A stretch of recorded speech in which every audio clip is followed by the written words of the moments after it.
जय माता दी मित्रों, आखिरकार शीतला अष्टमी कब है? 11 मार्च की है, 10 मार्च की है। इस शीतला अष्टमी कब मनाएं? शीतला अष्टमी का क्या महत्व है? किस प्रकार पूजा करनी चाहिए? मान्यताएं क्या है? इसके बारे में इस कार्यक्रम में डिटेल में चर्चा करेंगे। सबसे पहले होली के 8वें दिन शीतला अष्टमी मनाई जाती है। शीतला माता की पूजा होती है। पंचांग के अनुसार देखा जाए तो चैत्र कृष्ण पक्ष अष्टमी को शीतला अष्टमी के नाम से जाना जाता है। उस दिन शीतला माता को की पूजा की जाती है और इसी को बसोड़ा भी कहा जाता है। इस दिन घर के अंदर चूल्हा इत्यादि जलाना वर्जित होता है, यानी कि हर जगह नहीं, कुछ कुछ क्षेत्र के अंदर चूल्हा और अग्नि की स्थापना इस दिन नहीं की जाती है। खासकर देखा जाए तो शीतला अष्टमी उत्तर प्रदेश, राजस्थान, हरियाणा में बड़े जोरों शोरों से और पूजा भक्ति भाव से मनाई जाती है।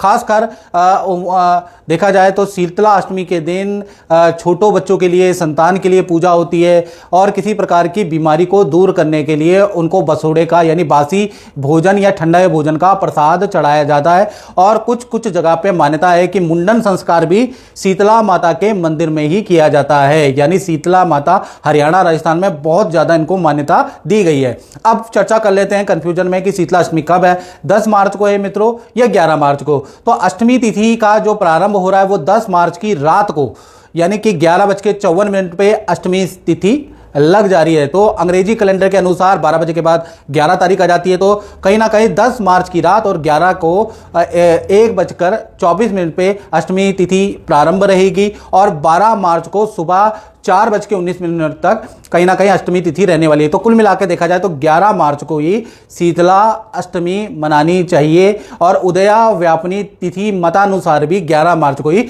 शीतला अष्टमी रहेगी। तो निसंकोच आप 11 मार्च को शीतला अष्टमी मना सकते हैं। साथ ही साथ पूजन का शुभ समय क्या है, किस समय पे शीतला माता की पूजा करनी चाहिए? तो सुबह 6:36 से आप पूजा प्रारंभ करके शाम को 6:27 तक आप पूजा कर सकते हैं। अगर सुबह करें तो बहुत अच्छा है, जॉब में जाते हैं या व्यापार करते हैं तो आप शाम तक भी पूजा कर सकते हैं। अब प्रश्न ये आ जाता है कि बसोड़ा क्यों कहा जाता है शीतला अष्टमी को?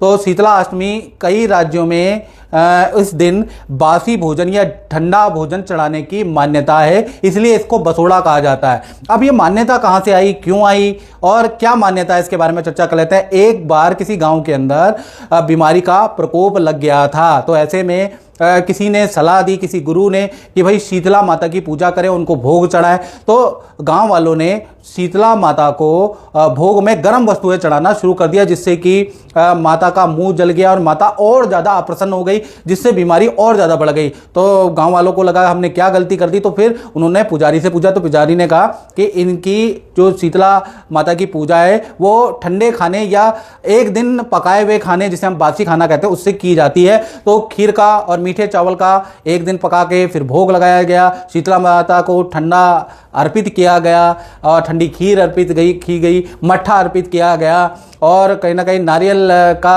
पानी अर्पित किया गया। तब जाके उस गांव के अंदर से बीमारी का, महामारी का प्रकोप निकला और सीता माता प्रसन्न हुई। तब से ठंडा भोजन या फिर एक दिन पुराना भोजन चढ़ाने की मान्यता यहाँ से, परंपरा यहाँ से शुरू हुई। और इसका वैज्ञानिक कारण भी है मित्रों। हमारे जितने भी पर्व और त्योहार हैं, जो भी ऋषि मुनियों ने बताए हैं, वो कहीं ना कहीं किसी न किसी वैज्ञानिक आधार से जुड़े हुए हैं। देखिएगा, होली के बाद एकदम से गर्मी बढ़ जाती है, यानी कि होली के बाद सर्दी खत्म होने लगती है और गर्मी बढ़ने लगती है। तो शरीर में हम सर्दी से बचने के लिए गर्म खाना खाते हैं। पूरी सर्दी में हम बादाम का सेवन करते हैं, गर्म चीज़ों का सेवन करते हैं। जो अष्टमी तिथि, शीतला अष्टमी तिथि होती है, ये संकेत देती है अब आपको गर्म भोजन, या आप चाय में अदरक डाल के, मसाला टी डाल के पीते हैं, या फिर आप बादाम खाते हैं, या आप मनक्के खाते हैं, या आप कहीं ना कहीं काजू खाते हैं, या गर्म चीज़ें, लौंग इलायची की चीज़ें खाते हैं, कि अब आपकी शरीर के अंदर जठर अग्नि यानी कि गर्मी बढ़ रही है। तो ऐसे में गर्म चीज़ें नहीं खानी है,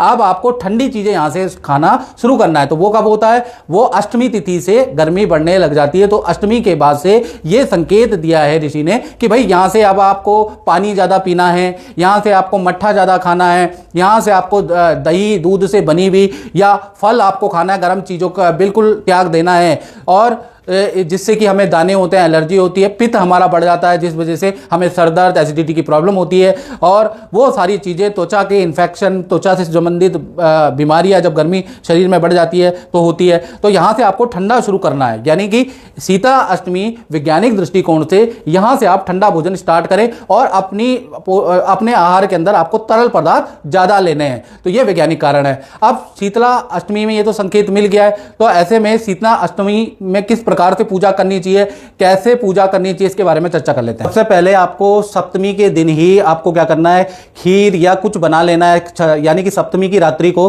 खीर बना लो, मीठे चावल बना लो, दही बना लो, मट्ठा बना लो। ये पहले से ही आपको रात्रि के समय पे बना के रख देना। जो मैंने पूजा का मुहूर्त दिया है, यानी सुबह 6:36 से शाम को 6:27 में, इसमें आपको पूजा करनी है। सबसे पहले अष्टमी में जल्दी सुबह प्रातःकाल आपको उठना है। स्नान आदि का कार्य से निवृत्त होने के बाद मंदिर की पहले साफ सफाई कर लीजिएगा। उसके बाद लकड़ी की चौकी ले लीजिएगा, उस पर पीला वस्त्र या नारंगी कलर का वस्त्र बिछाकर उस पर शीतला माता की तस्वीर स्थापित आप कीजिएगा। ओम श्री गणेशाय नमः, ओम श्री गणेशाय नमः, ऐसा 11 बार बोल के दीपक और धूप आपको जलाना है। माता को 16 श्रृंगार आपको जरूर चढ़ाना है। माता को रोली, मोली, अक्षत, सिंदूर, पुष्प, 5 प्रकार के फल वो आपको जरूर उस समय पे पूजा में चढ़ाना है। और 11 रुपए की दक्षिणा या 101 रुपए की दक्षिणा सब परिवार में, सबका जच्चा बच्चा सबका हाथ लगा के माता शीतला से प्रार्थना करनी है कि हमारे घर के अंदर कोई बीमारी आ रही बीमारी ना हो, हमारे घर के अंदर चेचक या इसी तरह का हैजा या इसी प्रकार के कोई भी रोग हमारे या फूड पॉइजनिंग हमारे जीवन में ना बने या हमारे घर में ना बने। ये सबका हाथ लगवा के आप दक्षिणा चढ़ा दीजिएगा शीतला माता को।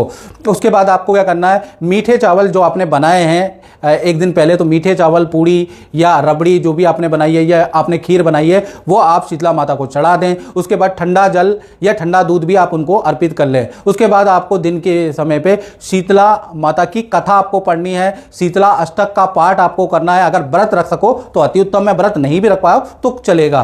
तो शाम के समय पे शीतला माता की आप आरती कर लें और उसके बाद पूजा के बाद वही भोजन आप प्रसाद स्वरूप परिवार में बांट दें। अगर आपने व्रत रखा है तो शाम के समय पे भोग लगाए, यदि आप व्रत नहीं रख रहे हैं तो जब आप पूजा करें उसी समय भोग करके और 1-8 घंटे वहां रहने दें। उसके बाद उसी को खाने में मिला के और सबको भोग दें। तो इस प्रकार से आप शीतला माता की पूजा कर सकते हैं। जय माता दी।